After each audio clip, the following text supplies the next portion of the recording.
स्वयं नित्य निरंतर कर्मों के जाल को रच रहा है और अपने आप को बांध रहा है। आपको मुक्त होना है, बंधना नहीं है।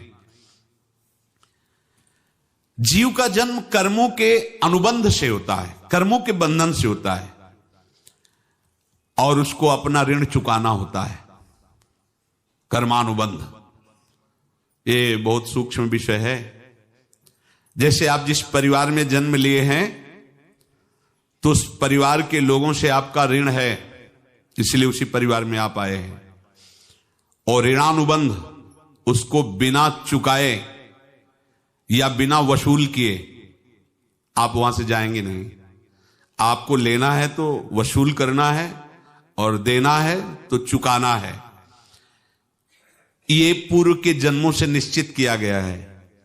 जैसे किसी के यहां पुत्र हुआ, जन्म से ही पैसा खर्चा शुरू हुआ, जो बड़ा हुआ तो उद्दंडता के द्वारा मार पूरे परिवार को क्लेश पर क्लेश देता चला जा रहा है। ये तुम्हारे कर्म का फल है। या ऐसे शक्तिहीन बुद्धिहीन ऐसे पागल पूरे जीवन सेवा करो, तुमसे अपना हिसाब चुकाने के लिए वो आया है। अब परिवार के जो सदस्य जुड़े आके, मतलब पत्नी आते ही पूरी हृदय में आनंद, परिवार में आनंद, और जीवन भर वो आनंद ही सुख देने के लिए उसका जन्म हुआ। वो अपना ऋणानुबंध मुक्त, और आते ही भयंकर क्लेश खड़ा कर दिया, बीच में दीवाल और झगड़ा वैसा, फिर अतरे दिन मारपीट शुरू, कलह अशांति, पूरा जीवन नरक हिसाब करने आए। यहां ऋण चुकाए बिना कोई जा नहीं सकता, ऋण चुकाना पड़ेगा। किसी का ऋण वसूल करना है तो किसी को ऋण चुकाना है, दोनों काम करने होते हैं। अनेक जन्मों में अनेक लोगों के साथ हमने जो बर्ताव किए हैं, अच्छे या बुरे, वो होंगे। अब किसी आदमी को हम जानते नहीं, अचानक मिला, अचानक टक्कर लगाओ, मार पीट गाली गुप्ता सब कर दिया, चुपचाप सह लो। क्यों?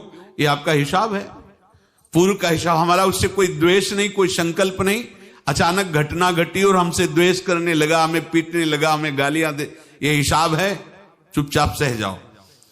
अपने घर का भाई ही भारी दुश्मन बन गया और क्लेश दे, हिसाब है। एक प्रभुदत्त ब्रह्मचारी जी की वाणी में पढ़ा था, एक महात्मा जी भ्रमण करते थे तो उस समय असरफियां चलती थी, मोहरे असरफियां, तो उनको भेंट में देते लोग। तो या तो ठाकुर सेवा में लगे तत्काल, या संत सेवा में तत्काल लगे, उसका संग्रह करके डोलना ये ठीक नहीं है बैरागी के लिए, सिद्धांत में ये ठीक नहीं है। तो जब 2, 4, 6, 8 ऐसे मोहरे हुई तो उन्होंने विचार किया कि और भ्रमण करके जब काफी मोहरे हो जाएंगी तो प्रयागराज में जब कुंभ पड़ता है, एक बार पूरे सब अखाड़े के संतों को, अलग अलग संप्रदाय सब संतों को बुलाएंगे और सबको पुआएंगे। अब साधु है तो यही विचार करेगा, और क्या विचार करेगा। तो उन्होंने एक ऐसे डंडा बनवाया, बेंत, जो ऊपर से चूड़ीदार और भीतर पोला, और मोहरे उसमें डालते गए। और भ्रमण, जहां जहां श्रद्धालु भगत के सबके यहां जाना और इच्छा रखना कि एक मोहर तो दे दे दक्षिणा में। कामना कोई भी हो वो बांधती ही है, ध्यान रखना। इसीलिए प्रभु जो चाहे वो करे, अपनी चाह नहीं रखनी चाहिए, अपनी चाह प्रभु की चाह में मिला देनी चाहिए। धीरे धीरे वो छड़ी भर गई। भ्रमण करने वाले महात्मा चूड़ी लगाई, इंतजार करते रहे। जब प्रयाग का कुंभ पड़ा तो चले। तो रास्ते में एक गांव में पूछा जाता है, जैसे कहीं रुको कि कोई श्रद्धालु ऐसा है जो संत सेवी है। तो कुछ लोगों ने बताया, हाँ एक परिवार है, बहुत संत सेवी है और आपको मिलाते हैं उनसे। आइए महाराज, घर में रुका, खूब अच्छा हलवा पूड़ी पवाया, और जो घर के मालिक थे चरण दबाए। चरण दबाते दबाते उनकी दृष्टि पड़ी उस डंडे पे, इतना मोटा और ऊपर से कुछ चूड़ी सी भी नजर आ रही, इस डंडे में तो कोई रहस्य है ही है। अब महात्मा जी को खवा पिला के सुला दिया। महात्मा जी जब सो गए तो पत्नी से धीरे से कहा, वो डंडा लाओ बाबा जी का। डंडा, वो चूड़ीदार जो ही खोला पलटाया तो सैकड़ों मोहरे।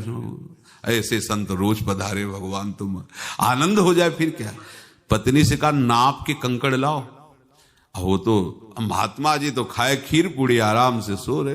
रात में पूरी प्लानिंग करके उसमें कंकड़ भर के चूड़ी लगाकर सिराने रख दिया, सारी मोहरें हटा ली।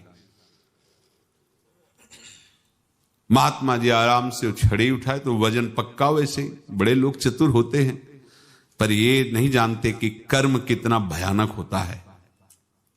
और उनकी कोई संतान नहीं थी, पर धन में इतना प्रेम उनको था।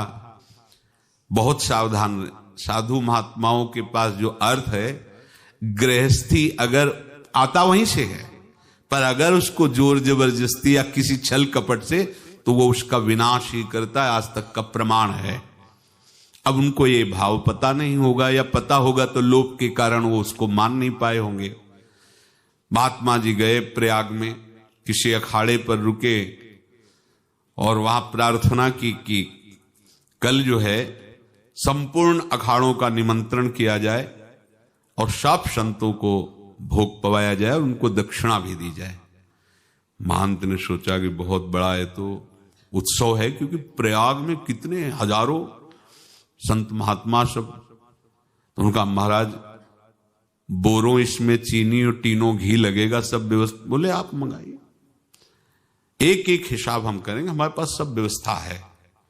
बोले कुछ तो पहले दे दो, वो इकट्ठे देंगे हम। उनको था कि अगर हम छड़ी खोला और दो चार मोहरे दी, किसी को पता लग गया तो गड़बड़ हो सकती। बोले हम भंडारे के समय आखिरी में सब कुछ आपको दे देंगे। ठीक है।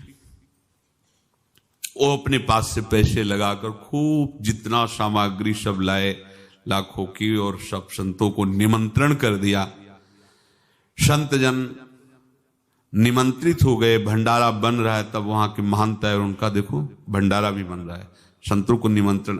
अब आप अर्थ की व्यवस्था कीजिए, क्योंकि इतनी बड़ी हमारी सामर्थ्य नहीं थी जितना हमने किसी तरह हमने व्यवस्था की। अब मुझे अर्थ चाहिए, तभी आगे की व्यवस्था बढ़ेगी। संतों को दक्षिणा देंगे और जिनसे अर्थ लिया उनको दे। देखो रसोई बन गई है सब। उनका छत में विश्वास नहीं तो ये अभी चूड़ी खोली। उनको तो था ना कि मोहरे हैं, कंकड़। तो अब जैसे कितना उनको सदमा लगा होगा, हजारों संतों का निमंत्रण, रसोई बन, मतलब संत हो के छल कपट। तो उनका, महाराज आपने तो हमारा नाश कर दिया, जो महंत थे। अब बताओ रसोई बन गई, संत निमंत्रित हो गए और आप ये कंकड़ दिखा रहे हैं हमको। आपने तो हमें बर्बाद कर दिया, हमारी इतनी सामर्थ्य नहीं थी, आप पहले बता देते। संत होकर ऐसा छल कपट। अब वो बोले तो क्या बोले, क्योंकि उनको पता था कि मोहरे हैं इसमें। अंदर से उनका चिंतन गया उसी सेठ के पास, अच्छा ऐसा धोखा हमारे साथ किया, भोगोगे तुम। ये जो निकलता है ना भोगोगे, ये अकाट्य होता है। क्योंकि किसी का भी हृदय, मान लो किसी भी जीव जंतु को आप कष्ट दें और उसका हृदय आह भर जाए, तो वो आह वज्र की लेख है, तुम्हें भोगना पड़ेगा। वो देखो भीष्म जी को भोगना पड़ रहा है ना। सांप को ऐसे धनुष की नोक से उठाया और बंबूल के कांटों के ऊपर फेंक दिया, कई दिन तक सेदा हुआ, वो आह भर करके मरा। तो आपको 6 महीने बाणों की सैया पर आह किसी की ना लेना जिंदगी में। कोई ऐसा कोई आह भर करके कह दिया तुम समर्थ हो, हम तो कुछ कर नहीं सकते, और अंदर से दुखी, फिर तुम्हारी सामर्थ्य काम नहीं करेगी, मिट्टी में मिला देगी। फिर ये तो संत थे और भगवत आराधना के लिए, संत आराधना के लिए ही ऐसा किए हुए थे। अब इनका कैसे मुंह दिखाएं, अब क्या करें। सुबह संत जन आएंगे, सबके बीच में हमारी कि देखो इन्होंने, अब क्या करें। गए और संगम में जाके छलांग लगाई, अपने प्राण त्याग दिए। अब उनके तो पास मोहरे थी और व्यापार बढ़ा, और 9-10 महीने बाद ही लड़का हुआ। अब तो उनको कि संत फलीभूत हो गया। देखो व्यापार चल रहा, लड़का नहीं होता था, लड़का भी हो गया, बड़ा आनंद छा रहा है। जब से वो प्रकट हुए और धन की वृद्धि शुरू हो गई, पढ़ाई लिखाई में उनके खर्चा हुआ सब, बस बीमारी शुरू हो गई उनके शरीर में, अब उसमें पैसा जाना शुरू हुआ। इतने आसक्त वो दोनों हो गए कि कुछ भी हो, व्यापार ठप, संपत्ति बेचना शुरू। तो उन्होंने कहा कि बेटा मैं क्या कर सकता हूं तुम्हारे लिए? बोले हमारी अंतिम इच्छा है प्रयाग चलो, और जितने प्रयाग में संत महात्मा सबको एक बार भंडारा करवाओ, हमारी इच्छा अंतिम है, क्योंकि अंतिम यही इच्छा थी। तो बोले अब ज्यादा संपत्ति तो नहीं रह गई, तो बोले घर बेच दो, मेरे लिए ही तो है, बेच दो। मुझे लगता मैं बचूंगा नहीं, पर मेरी अंतिम इच्छा पूर्ण कर दो। घर बेच दिया, जेवर बेच दी। वहां गए, जब संत सेवा की तो बोले मुझे संगम तक ले चलो। संगम तक ले गए और बोले समझे तुम चुराए थे और हमने उसको छीना है, कुछ नहीं रह गया तेरे पास कुछ, अब केवल ममता और आसक्ति में जलकर मर और नरक प्राप्त कर। मैं वही महात्मा हूं जिसकी तूने मोहरे ली थी, शरीर छोड़ दिया। महात्मा को जन्म लेना पड़ा और इनको दुर्गति भोगनी पड़ी। ऋणानुबंध, होश में। ऐसा नहीं कि आप जो कर रहे हैं कोई देख नहीं रहा, कोई हिसाब किताब नहीं, जो कर रहे हैं अवश्य में भोक्तव्यम, बहुत सावधान। अनेक जन्मों में अनेक लोगों से जो कुछ लिया दिया है, इस लेने देने को मिटा देने के बाद ही तुम मुक्त हो गए। इसीलिए एक उपाय है, लेना न देना, मगन रहना। क्या? मालिक को समर्पित हो जाओ, मालिक को अपना माना हुआ समर्पित कर दो, खत्म। अहम त्वाम स्वरूपापेभ्यो मोक्षयिष्यामि, सब खत्म। आगे पीछे लेना देना सब खत्म। एकादश स्कंद में भगवान श्री कृष्णचंद्र जी ने कहा जो मेरे चरणों का आश्रय लेकर भक्त मेरा भक्ति करता है, उसके पितृ ऋण, मातृ ऋण, देव ऋण, ऋषि ऋण, सब ऋणों से मैं मुक्त कर देता हूं। बस यही एक उपाय है जो इसके बंद करने का उपाय भक्तों के लिए है, वो यही है, भगवान की शरण में होकर अपना माना हुआ पूरा भगवान के अर्पित कर दो। अर्पित करने का तात्पर्य उसमें अहम हटा दो। तो दियम वस्तु गोविंदम तुभ्यमेव समर्पय। जिनसे तुमने सेवा करवाई है उनकी सेवा करनी पड़ेगी, जिनसे तुमने जो कुछ लिया है उनको देना पड़ेगा। ये लेने देने का व्यापार जब तक समाप्त नहीं होगा तब तक तुम्हारा जन्म मरण चलता रहेगा।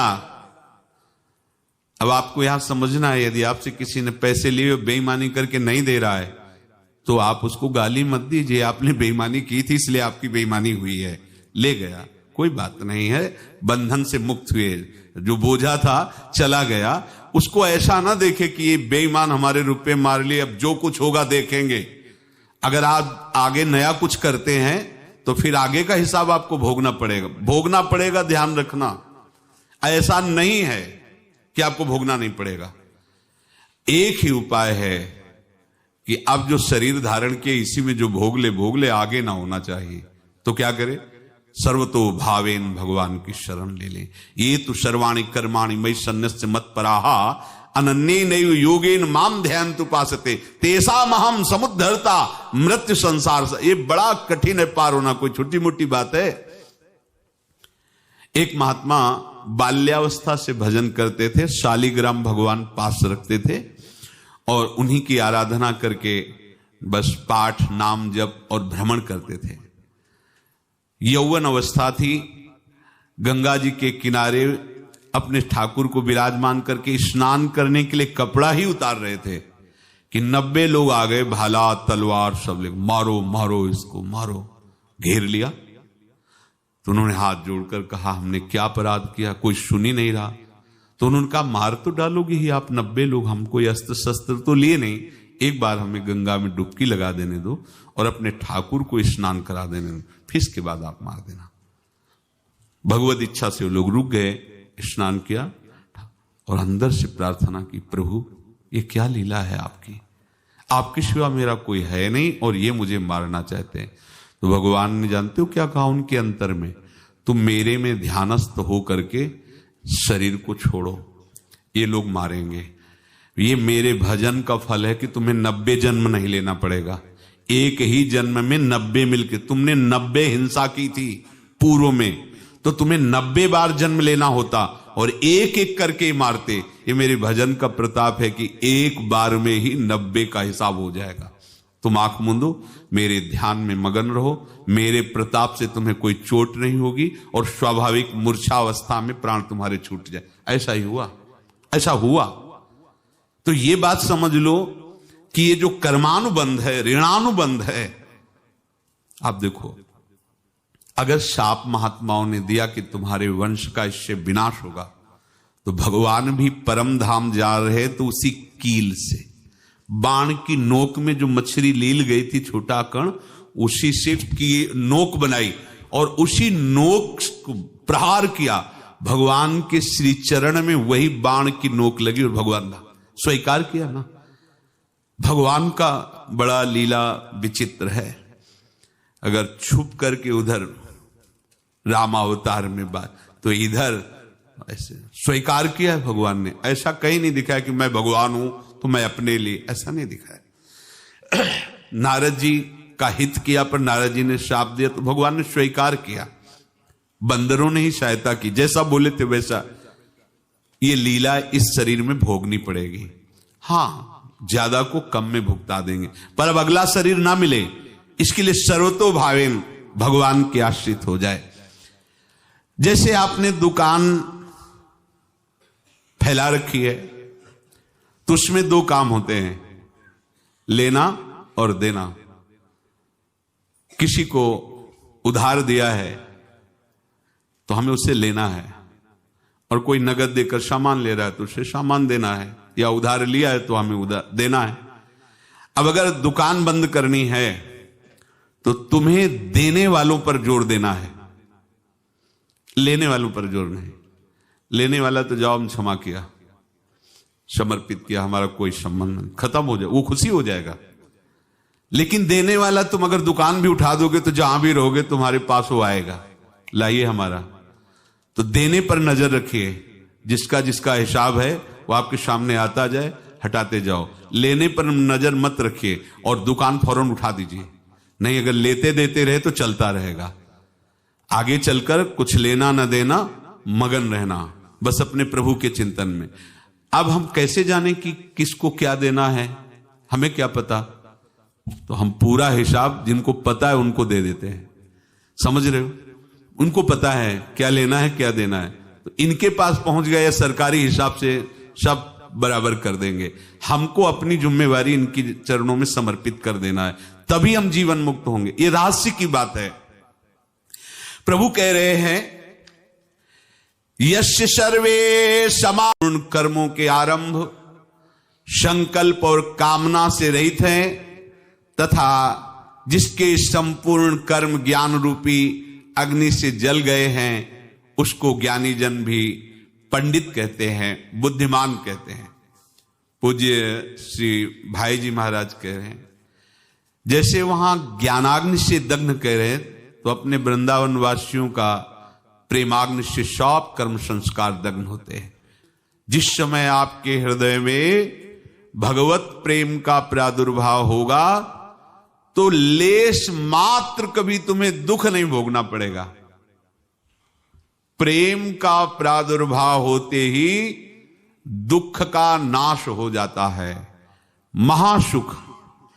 जब प्रेम का प्रादुर्भाव होगा तो समस्त पाप भस्म हो जाते हैं, अशांति नष्ट हो जाती है, संसार ज्वाला स्पर्श भी नहीं कर सकती है।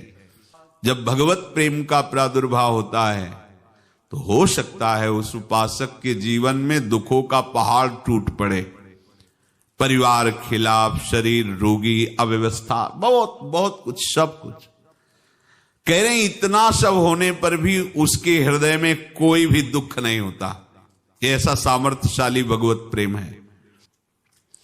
भगवान के चरणारविंद का जिसके हृदय में प्रेम है, भारी से भारी दुख भी उनको विचलित नहीं कर सकता।